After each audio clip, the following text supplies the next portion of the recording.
The Twin Fortresses. The year is 1267. On opposite banks of the Han River stand two walled cities that have never fallen. Xiangyang to the north, Fancheng to the south. 400 meters of water between them, and a chain of logs and iron links stretched across the current to keep them breathing as one. The Mongol Empire has already swallowed Russia, Persia, and half of Europe.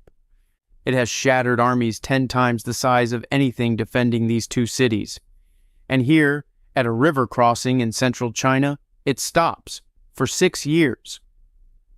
Kublai Khan threw everything he had at Xiangyang and Fancheng. He blockaded the river. He starved the supply lines. Song relief fleets tried to break through at least twice, with one 1771 attempt involving roughly 100 vessels recorded in the Song Shi, and each time they failed.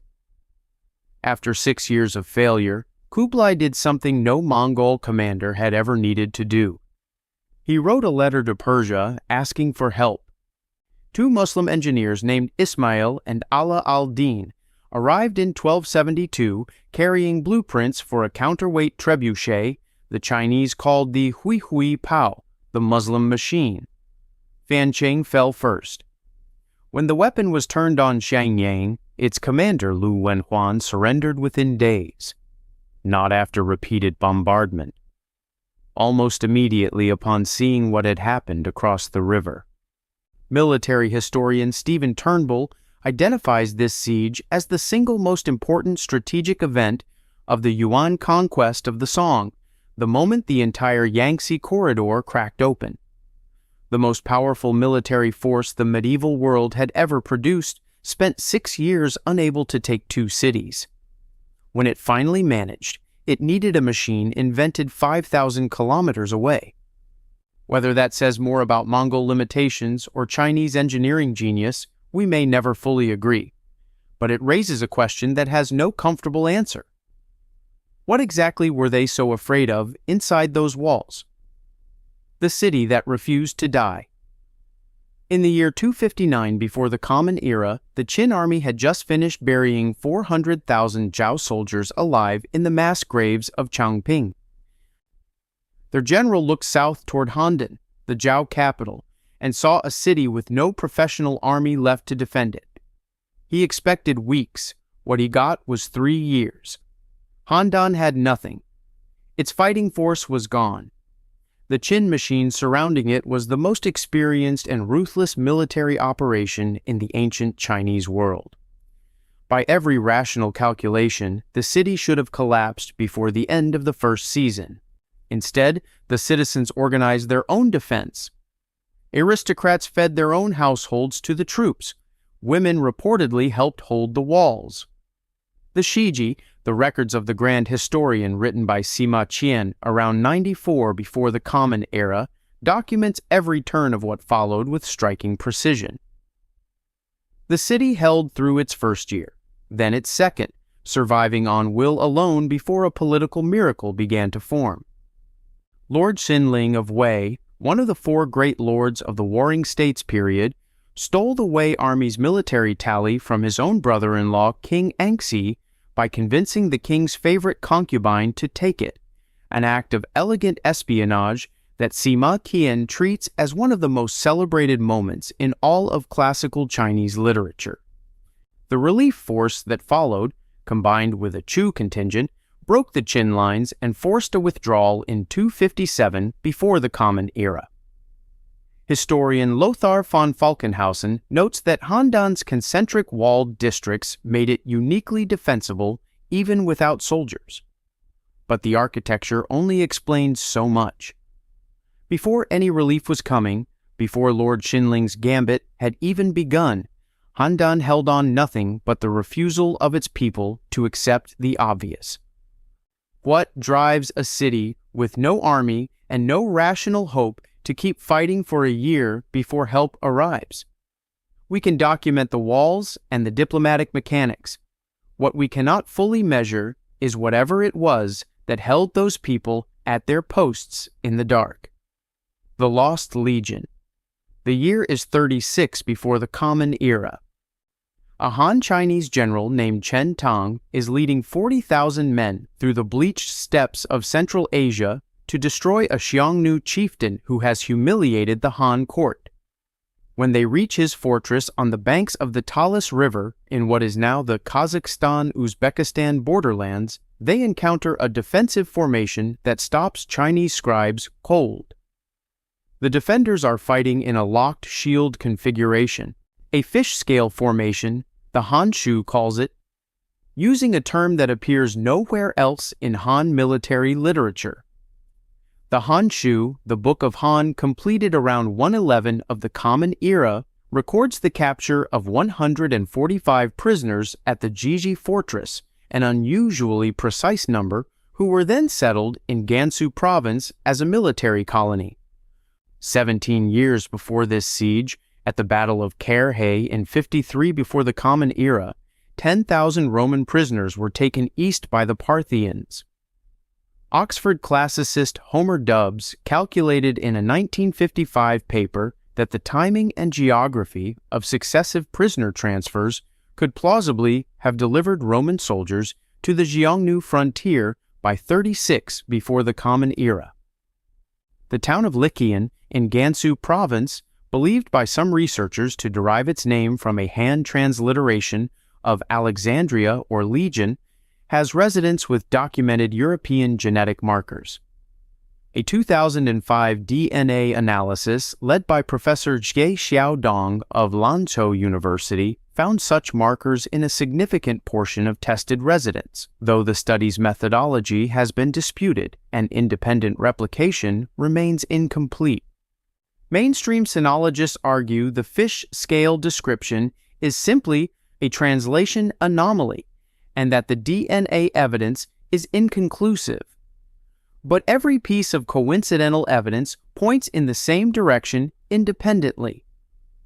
If Roman soldiers from Kherhe really did end up defending a Central Asian fortress against a Han army in 36 before the Common Era, the two greatest empires of the ancient world collided without either one ever learning the other's name.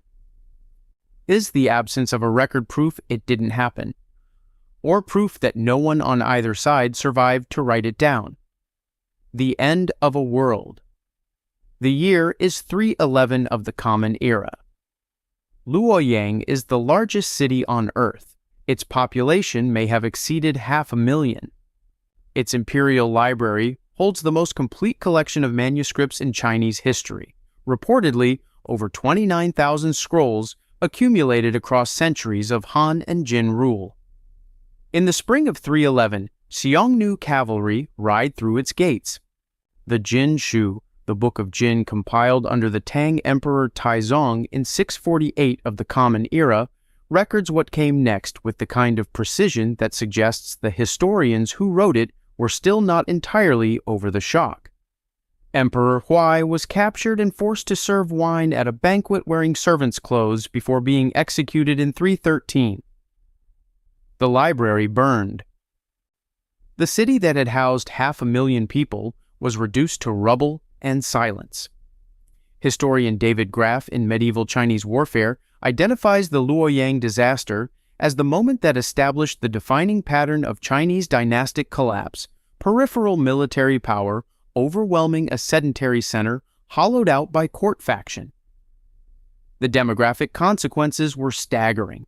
Scholar Etienne Belaz estimated that the North lost the overwhelming majority of its registered population within 2 decades of the fall, not simply through death, but through the forced migration historians call the crossing south, in which an estimated 1 to 2 million northern Chinese abandoned their homes and moved below the Yangtze, permanently reshaping China's cultural and ethnic geography.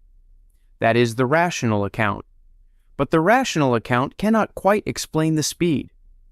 Luoyang did not fall through a slow, grinding siege. It collapsed in a single season. Its defenders reportedly stopped fighting not because they were overwhelmed, but because they had already stopped believing the dynasty was worth defending. There is a threshold somewhere in the life of a civilization where the walls stop mattering because the will behind them has already gone. Luoyang crossed that threshold in the spring of 311, and no one seems to have noticed until the gates were open. The rebellion that killed tens of millions. In the year 755 of the Common Era, the Tang dynasty stood at the absolute peak of its power. Chang'an was the most cosmopolitan city on earth. The court of Emperor Xuanzong had drawn poets, merchants, musicians, and diplomats from across Asia and beyond. In a northeastern garrison called Yuyang, in what is now Tianjin, a half-Sogdian, half-Turkic general named An Lushan raised his banner. What followed would kill, by the most widely cited estimates, somewhere between 13 and 36 million people, making it the deadliest event in human history until the 20th century. The Tang census of 754 recorded approximately 52 million registered persons. The census of 764 recorded 16.9 million. Historian Dennis Twitchett, writing in the Cambridge History of China, describes this as the most dramatic demographic discontinuity in Tang records, though he notes the gap reflects displacement and administrative collapse alongside actual death. The Zhiji Tongjian, the great chronicle compiled by Sima Guang between 1065 and 1085 of the Common Era, documents An Lushan's army at roughly 160,000 troops drawn from northeastern frontier garrisons whose loyalty had been systematically cultivated over years, while the central army withered under the political purges of court favorite Yang Guozhong. The structural explanation is clean. The Tang's Jiedushi system had concentrated too much military power in frontier commanders.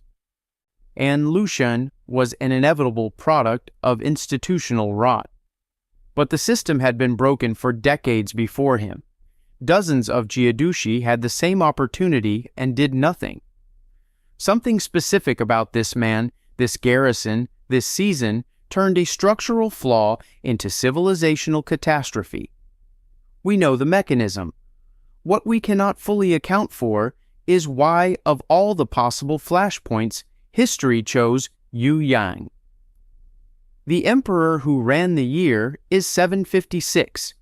Chang'an is surrounded by walls 9 meters high and 12 meters thick, enclosing an area of 84 square kilometers, the largest planned urban enclosure the ancient world had ever built.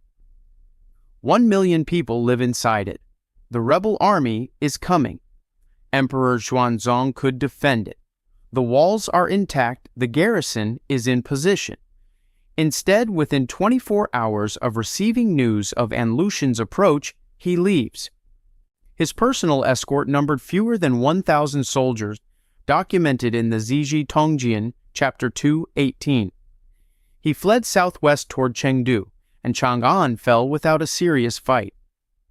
Rebel General Yan Zhuang occupied the city for approximately 14 months. The population dropped from an estimated 1 million to under 200,000 through flight, execution, and starvation. The poet Du Fu, trapped in the city during the occupation, left behind a sequence of poems that Harvard literary historian Stephen Owen identifies as the most precise eyewitness record of Chang'an under siege. When the Tang finally moved to reclaim their capital in 757, they did it with Uyghur cavalry. 4,000 foreign mercenaries, whose services came at a documented price recorded in the Zhiji Tongjian. Post-battle looting rights and 20,000 bolts of silk per year. The Tang agreed. The city was saved and immediately plundered by the people who saved it. Historian Dennis Twitchett argues this financial burden permanently degraded Tang fiscal capacity. The mainstream reading treats this as pragmatic statecraft under extreme pressure. The dynasty bent but held. The Uyghur alliance, however costly, worked. But a dynasty that can only reclaim its own capital by paying foreign soldiers to loot it has already answered the question of who holds actual power. Chang'an survived 757. It never quite recovered the confidence it had before 755. The walls were the same, something essential behind them was not. 3 sieges, 1 city. Between 255 and 258 of the Common Era, the city of Xiaochun in what is now Anhui Province was besieged 3 separate times in less than 4 years. Not by foreign invaders, by successive Wei generals who each raised the same rebellion from the same city against the same enemy and each lost in the same way. The Sangguoji, the records of the 3 kingdoms, compiled by Chen Shou around 280 to 290 of the Common Era, documents all 3 sieges with the kind of exhausted precision that suggests even the historian found the repetition remarkable. The first rebellion was led by Guangqiu Jian and Wen Qin in 255. The third and final siege, led by General Zhuge Dan, lasted from 257 to 258, approximately 10 months of encirclement. A Wu relief force of 30,000 troops under Wen Qin and Tang Zi attempted to break through the Sima siege lines from outside and failed entirely, eventually surrendering. When Shuchun fell in 258, Sima Zhao ordered the execution of Zhuge Dan's entire extended family and military network. Historian Rafe de Crespigny estimates the total dead, including associated households, at approximately 200,000. Achilles Fang, in his 1952 translation of the Chronicle of the 3 Kingdoms, calls Zhuge Dan's rebellion the last coherent military opposition to the Sima usurpation, the final moment when someone with the power to act chose to use it. 3 different generals, each watching his predecessor fail, each chose the same city and the same strategy. At some point, Xiaochun stopped being a fortress and became a symbol, a place where resistance went to make its last argument. Whether that argument had any chance of succeeding is a separate question from why men kept making it. The Sima clan became more powerful after each suppression. The city kept filling with people willing to die inside it anyway. The city that had to die. In the year 979 of the Common Era, Emperor Taizong of Song stood at the gates of Xiangyang after the longest, most stubborn resistance to Song unification he had encountered from any northern state. The northern Han kingdom had survived for 28 years under Liao protection, repelling Song campaigns in 968 to 969 before finally collapsing in 979. Taizong did not celebrate. He ordered the city demolished. Then he diverted the Fen and Jin rivers and flooded the ruins. Then he built a replacement city, named Bing Prefecture and later Taiyuan, approximately 30 li to the north of the original site, with an explicit prohibition against resettling the old ground. The Songshi, the official dynastic history, records this order without apparent surprise, as if the reasoning was obvious. Xiangyang had been the home base of Li Yuan, founder of the Tang dynasty, which meant that any future rebel holding those ruins could claim Tang dynastic legitimacy. The political logic is rational and well documented. Historian Robert Summers of Cornell University, writing in a 1979 paper, describes Taizong's destruction of Xiangyang as the most complete act of damnatio memoriae in Tangsong transition history, a Roman concept applied not to a person, but to a city. What makes this strange is the scale of the effort. Demolishing walls was standard practice with conquered fortresses. Flooding ruins was not. Building a replacement city at a specific distance to ensure the site stayed vacant was not. Rational strategy does not require that level of thoroughness. Taizong did not just want the city neutralized.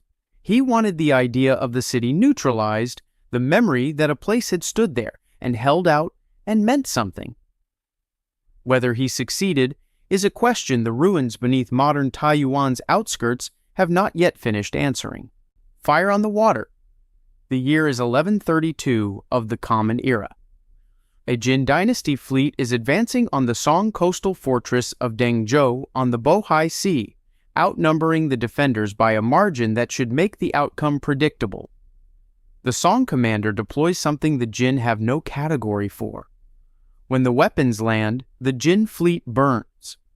Not from fire arrows of the kind armies had used for centuries, from gunpowder-propelled incendiary projectiles, Huojian and Huopao, fire arrows, and firebombs documented in the Jianyan Yilai Xinian Yaolu, the chronological record compiled by Li Xinchuan around 1200 to 1216 of the Common Era. Joseph Needham, in his Landmark Science and Civilization in China, Volume 5, Part 7, published in 1986, identifies the Dengzhou engagement as among the earliest documented cases of gunpowder projectile weapons deployed in a naval battle. The technology itself was not new. The Wujing Zongyao, the military compendium compiled in 1044 of the Common Era, nearly 90 years before Dengzhou, already contained detailed formulas for firebomb and fire arrow mixtures. What Dengzhou represents is the first systematic deployment of that technology as the decisive element of a naval engagement rather than as an auxiliary. The earliest confirmed European reference to gunpowder in a military context dates to Roger Bacon's manuscript of around 1267 of the Common Era, 135 years after Dengzhou.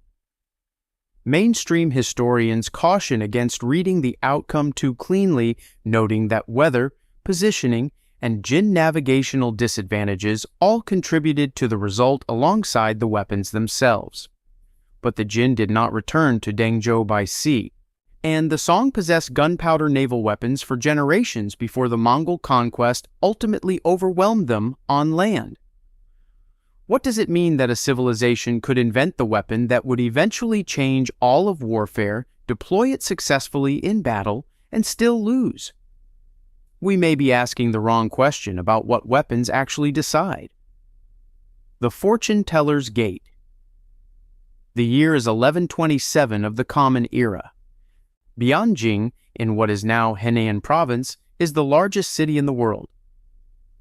Historian Robert Hartwell, writing in a 1982 paper in the Journal of the American Oriental Society, estimates its population at between 900,000 and 1.4 million, surpassing contemporary Constantinople and Baghdad. The Jin dynasty has been besieging it for months. The walls are intact, there is food, there are defenders. The city held through a first Jin siege in 1125 to 1126, and the Jin withdrew after accepting a ransom payment.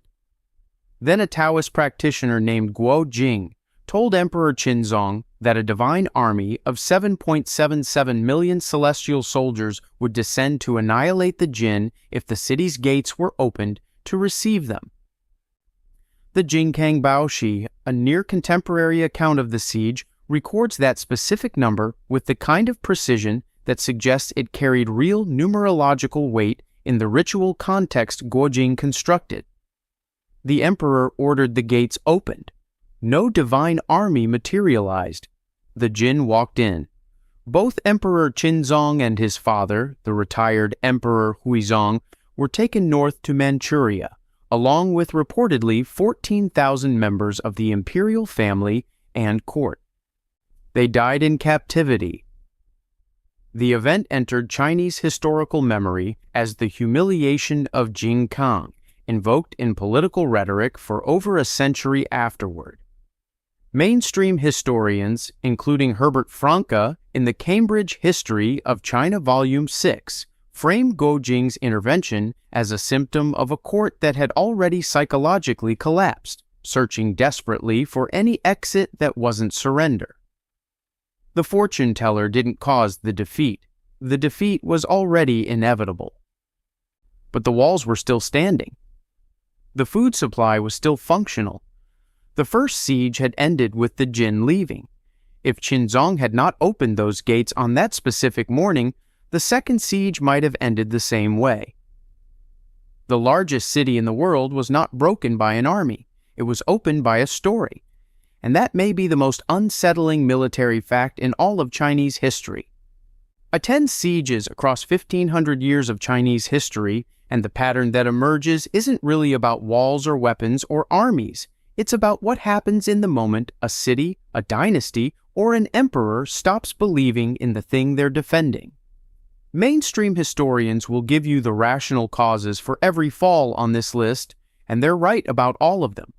Strategic overextension, institutional rot, technological gaps, political miscalculation. Every single one of these collapses has a clean analytical explanation. But the rational causes don't account for Bianjing's open gate or Jinyang's flood or the fish scale formation at the edge of the known world. They don't explain why the Mongols needed to write to Persia in year 6 of a siege they should have finished in year 1. These aren't just military events.